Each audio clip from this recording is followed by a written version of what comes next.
మణిపూర్ రాజకీయ అస్థిరతతో నిరంతరం అగ్ని జ్వాలలతో మునిగిపోయినటువంటి ఒక రాష్ట్రం. ఎంతో ప్రశాంతంగా ఉండాల్సినటువంటి ఆ రాష్ట్రం రోహింగ్యా ముస్లింలతో, అలాగే ఈ పక్కన ఉన్నటువంటి దేశాలు, ముఖ్యంగా మయన్మార్ నుండి వచ్చినటువంటి వారందరూ కూడా, ఆ మయన్మార్ నుండి వచ్చినటువంటి వారు ఏమొచ్చేసి క్రిస్టియన్స్గా, బంగ్లాదేశ్ నుండి వచ్చిన వారు ఏమొచ్చేసి రోహింగ్యా ముస్లింలుగా చలామణి అవుతూ ఇక్కడ మైతేలిగా ఉన్నటువంటి భారత హిందువుల్ని ఇబ్బందులకు గురి చేస్తూ వీళ్ళ నరకం చూపిస్తున్నారు. ముఖ్యంగా మణిపూర్లో 90% కొండ ప్రాంతం ఉంటుంది, 10% ఏమొచ్చేసి చదునుగా ఉన్న భూమి ఉంటుంది.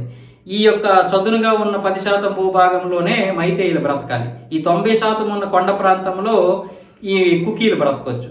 ఈ కుకీలు ఏం చేస్తున్నారు, బంగ్లాదేశీలకి మయన్మార్ వాళ్ళకి సపోర్ట్ చేసి క్రిస్టియన్స్ గా మార్చుకుంటూ ఈ ముస్లిమ్స్ గా చలామణి అవుతున్నటువంటి బంగ్లాదేశ్ ఈ ముస్లిమ్స్ తోటి అంటగాగుతూ వీళ్ళిద్దరూ ఒక్కటైపోయి హిందువులు ఏమొచ్చేసి ఇబ్బందులకు గురి చేస్తున్నారు. వీళ్ళ మధ్యలోనే ఏమొచ్చేసి వేరపాటువాదులు, అలాగే మీకు పాకిస్తాన్ చెందినటువంటి ఉగ్రవాదులు కూడా ఇక్కడకు దూరిపోయి ఇక్కడ రాజకీయ అస్థిరతని ప్రవేశపెట్టారు.